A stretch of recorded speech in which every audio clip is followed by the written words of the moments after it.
Company से आप इकरारनामा sign किए थे कि नहीं? आपको कंपनी ने रोजगार दिया है, तो मैं उस कंपनी वाले दलालों को भी बताना चाहता हूँ, पूछना चाहता हूँ कि कभी ईस्ट इंडिया कंपनी भी इंग्लैंड से चल करके आया था बंगाल में, उसने भी किसी को रोजगार दिया था। लेकिन जैसे जैसे कंपनी का शोषण बढ़ता गया, वैसे वैसे क्रांतिकारी जागते गए, और एक दिन ऐसा हुआ कि 1947 में उसे बोरिया बिस्तर लेकर भागना पड़ा। हमने जरूर इकरारनामा लिखा था, लेकिन क्या उसमें लिखा था कि 4-4 क्लास हम करेंगे? क्या हमने लिखा था कि छुट्टी के दिन भी हम जाकर के ट्रेनिंग लेंगे? हमें बार बार असिस्टेंट एग्जाम के नाम पर बुलाया जा रहा है, जेपीसी बुलाया जा रहा है, कभी कहाँ बुलाया जा रहा है, लेकिन आने जाने का 1 रुपया हमें दिए नहीं दिया जाता। 8,000 रुपया हम कितने बार रांची आएंगे? 8,000 रुपये हम कितने बार हम अपने डिस्ट्रिक्ट में जाकर के ट्रेनिंग लेंगे? 8,000 रुपये 15-15 किलोमीटर 20-20 किलोमीटर हम लोग छुट्टी के दिन में जाकर के हम अगर ट्रेनिंग करेंगे, हमारे पास क्या बचेगा? 8 रुपये भी बचता है क्या? कोई हमारे बंधु 20 किलोमीटर जाके पढ़ा रहे हैं, कोई हमारे बंधु 25 किलोमीटर जाके पढ़ा रहे हैं, उसके बावजूद भी क्या ये 8,000 रुपये केवल गिनती का? मेरे हिसाब से 4,000 रुपये आता होगा। 4,000 रुपये से 4 अंक भी ज्यादा नहीं आता होगा। तो क्या 4,000 में हमारा घर परिवार चलेगा? हमारा काम पीजीटी बनता है, हम तो पीजीटीएस के हम पेमेंट नहीं मांग रहे हैं। जो 12th में आता है उसका पे स्केल आप देखिएगा, पीजीटी 5400 रुपया पेमेंट, 80,000 रुपया आता है। क्या हम 80,000 मांग रहे हैं? नहीं मांग रहे हैं। हम तो कह रहे हैं कि हमारा कम से कम मानदेय सम्मानजनक कर दिया जाए। जो केंद्र सरकार ने, राज्य सरकार ने मिनिमम दिया गया, उसे तो हमें दिया जाए। अभी हमारे ईएसआई के नाम पर, इंश्योरेंस के नाम पर पैसा काट लिया जा रहा है। 10,000 तो लिखा हुआ है, लेकिन वो बाकी पैसा कहाँ जा रहा है? कोई हिसाब है किसी के पास? कल हमारा किसी इंस्पेक्टर भाई का एक्सीडेंट हो जाएगा, मर जाएगा, तो उसका कहाँ लेकर काट जाएगा? क्या किसी को कार्ड मिला? अगर हम ये बात मान रहे हैं कि क्या हम गलत कर रहे हैं? क्या हमारा अधिकार है कि नहीं मांगना? हम चाहे वो न्यायपालिका हो, कार्यपालिका हो या विधायिका हो, मैं बस अपने इंस्पेक्टर भाइयों की तरफ से एक ही बात कहना चाहता हूँ, आप खुद से संज्ञान लीजिए और सोचिए कि आपका एक दिन का पैकेज खर्च 8,000 रुपया है, और हमारा पूरा 8 परिवार को चलाने के लिए 8,000 रुपया दे रहे हैं। तो क्या 8,000 में हमारा परिवार चल सकता है? नहीं चल सकता है। दोस्तों, जो भी यहाँ तक बैठे हैं, मैं उसे बस यही कहना चाहूंगा, आसमां इतनी बुलंदी पे जो इतराता है, आसमां इतनी बुलंदी पे जो इतराता है, भूल जाता है, जमीन पर ही नजर आता है। जिसे गुरूर हमें झुकाने का, हम उन्हें भी बताएंगे।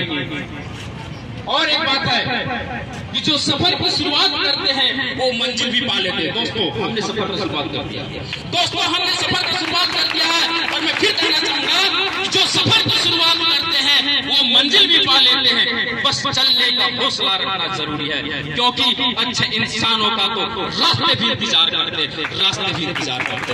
हमारा रास्ता निश्चित है, हमारा मंजिल निश्चित है। दृढ़ संकल्प होकर के, निकोप होकर के, बेटा होकर के हमें बस इसी तरह से चट्टानी एकता को बनाए रखना है। अरे हम तो आज नहीं तो कल निकाले ही जाएंगे।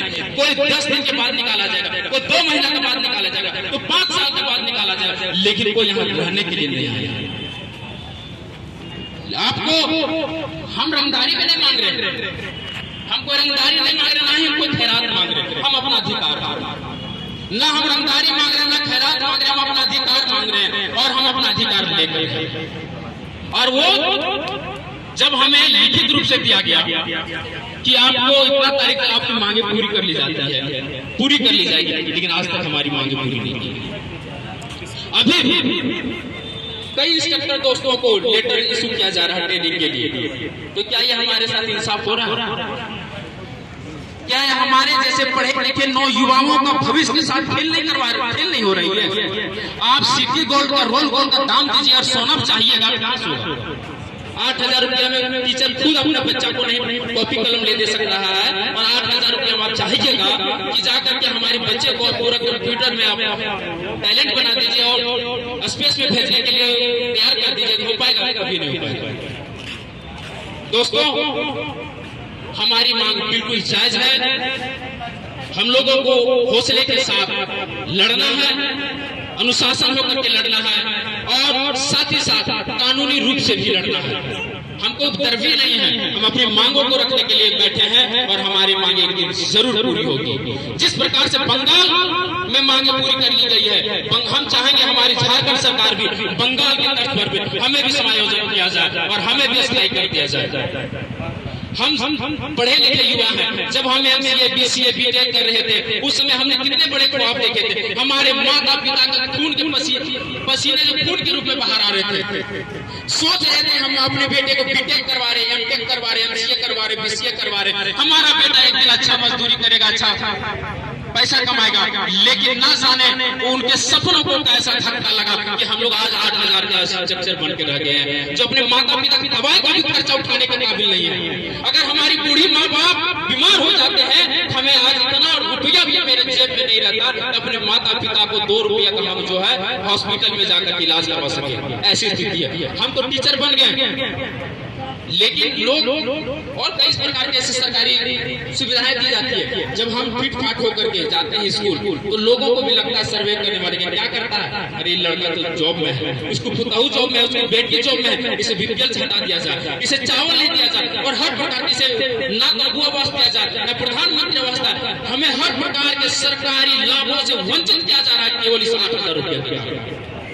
ये सर्वे करने वाले को लगता है कि ये लोग सरकारी नौकरी करने वाले हैं, लेकिन उन्हें पता भी नहीं होता कि हम लोग जो मजदूर से भी स्थिति खराब है। मनरेगा में मजदूरी करने वाले को 300 रुपया मिलता है, रेजा को 400 रुपया मिलता है, राजमिस्त्री को 600 रुपया मिलता है। उसके अकॉर्डिंग हमें क्या मिलता है, आप हिसाब कर लीजिए, हिसाब कर लीजिए। 20-20 किलोमीटर जाकर के हम लोग पढ़ा कर क्या।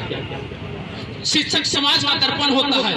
हर विद्यार्थी शिक्षक में अपना रूप देखता है, अपने आप को नकल करने का प्रयास करता है। तो क्या हमारा जो हम जब बच्चे को पढ़ाने जाएंगे तो क्या हमारा फटा जूता और फटा कमीज देख करके हमें अपना दर्पण देखेगा, आदर्श मानेगा? क्या हम 8,000 में